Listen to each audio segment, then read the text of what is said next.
Selfishness is not living as you wish. Selfishness is asking others to live as you wish. The first is the privilege of being alive. The second is the game of control. But watch what happens when we look closer. The ultimate selfishness is also the ultimate selflessness. We've been trained to flinch at the word selfish, as though caring for our own well-being were some moral crime. But have you noticed, you cannot experience life except from the center of your own awareness. You cannot see through my eyes or feel with my nerves. You are unavoidably the point of view from which the universe looks out. When you understand this, you see that you have never been anything but selfish, not in the petty sense of grabbing the biggest slice, but in the simple fact that all experience passes through the self. The question is not whether you will be selfish, but whether your selfishness will be narrow and frightened, or so vast that in caring for yourself, you find you are caring for the whole world. From an early age, we quietly inherit the idea that caring for ourselves means we're taking something away from others. Time, love, and attention start to feel like a small pie. If you serve yourself a generous slice, someone else must go without. Look a little closer. You'll see something interesting. When someone tells you to stop being selfish, they are often being selfish themselves. They want you to care for them first. Sometimes it's obvious. Other times it wears a more polite disguise. They may not even want the thing for themselves. They want you to do it for someone else. At first glance, that sounds noble. But if you look closely, it's still about their values, their vision of what's right, their sense of moral order. They may say, you should visit your uncle, it's the right thing to do. Or you should go to that party, your friend will be disappointed if you don't. But whose right thing is this? It's not the uncle asking. It's them wanting to live in a world where people behave according to their picture of how life should be. We usually think selfishness only lives in small acts. The friend who won't help you move, the partner who keeps the last slice of cake. But step a little further in, we see the same self-focus in the acts we celebrate as selfless. This isn't an insult to kindness. It's the honest truth about human nature. Every choice we make comes through the lens of our own feelings, our own desires, our own story. Once you see this, you stop dividing life into selfish and selfless, and you start noticing the single current running underneath them both. And when you notice that current, you begin to see it everywhere. In the kindness of a stranger, in the patience of a teacher, in the tenderness of a lover. Beneath every action, no matter how noble, is the quiet pull of something we wish to feel, to know, or to become. This doesn't cheapen the act. It's what gives it life. Even the purest kindness begins with a personal longing, the wish to see goodness in the world and to feel it in oneself. This isn't a criticism. It's the very reason goodness exists at all. You give to charity not only to help someone in need, but to feel the warmth of generosity, to live in a world where kindness exists, and to taste that world yourself. You love someone not because a rule says you must, but because being with them makes life sing in your bones. What we call sacrifice is simply the heart choosing the peace it can live with.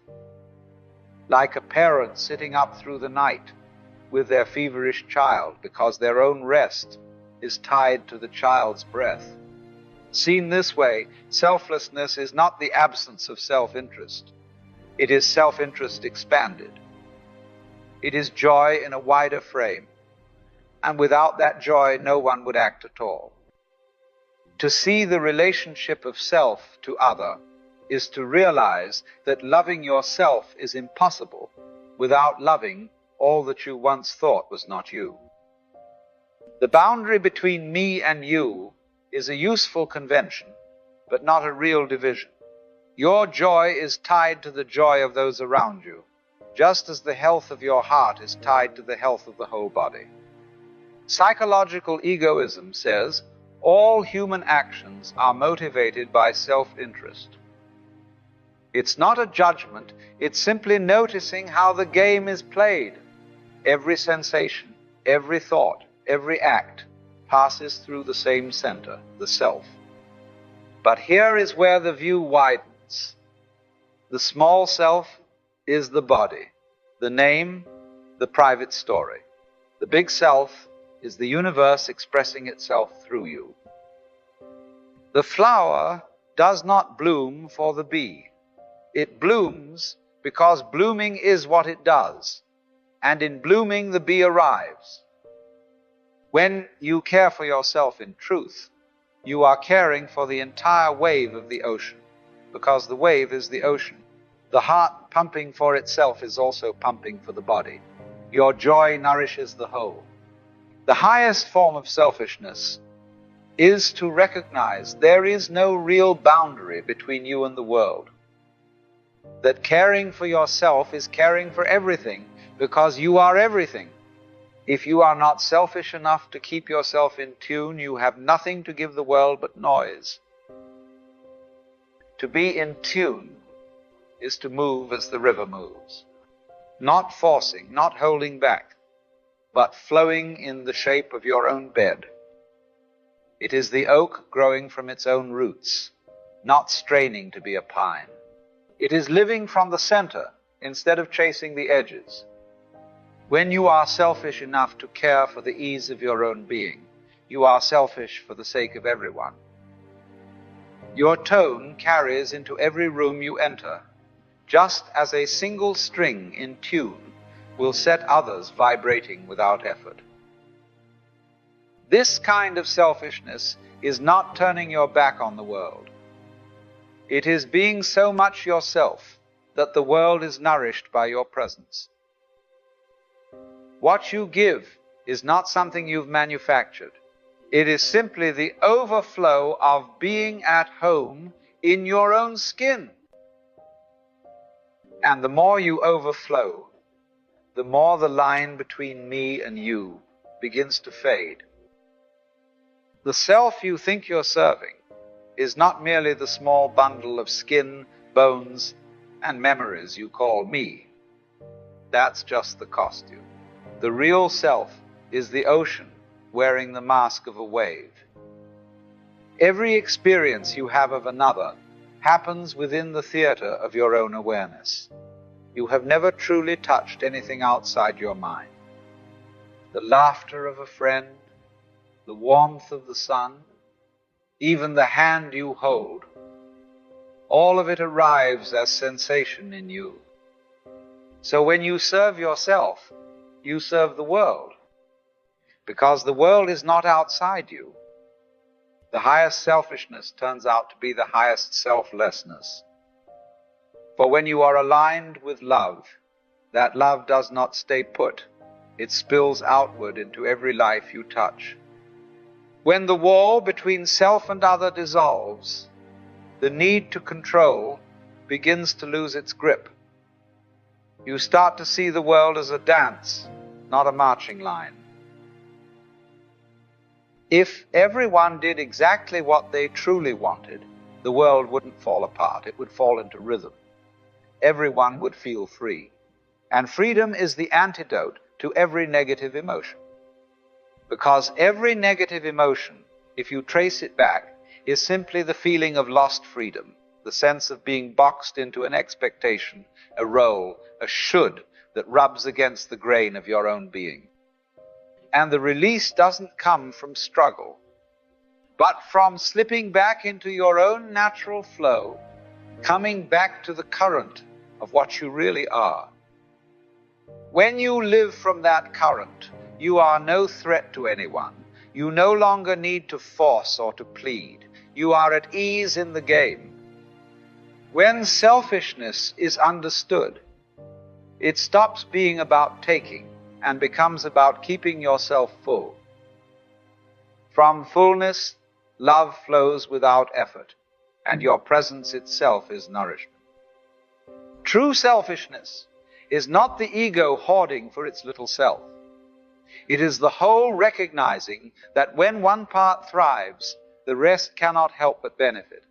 Selfishness, in its highest form, is not the petty grab of the small self. It is the recognition that the self and the whole are not two things. When you drink water, the universe drinks. When you laugh, the universe laughs. And when you love, when you love, the universe remembers itself. We have been taught to shrink selfishness into a sin. But in truth, the purest selfishness is the purest generosity, because there is no joy that is truly yours alone. The moment you feel it, it ripples outward in your tone of voice, in the look in your eyes, in the way you stand in a room. This is why the highest gift you can give the world is to live in such a way that you are lit from within. Not to please, not to prove, not to perform, but because the fullness of your own being is the most natural offering you have. If you truly understood this, you would stop trying to divide life into selfishness and selflessness.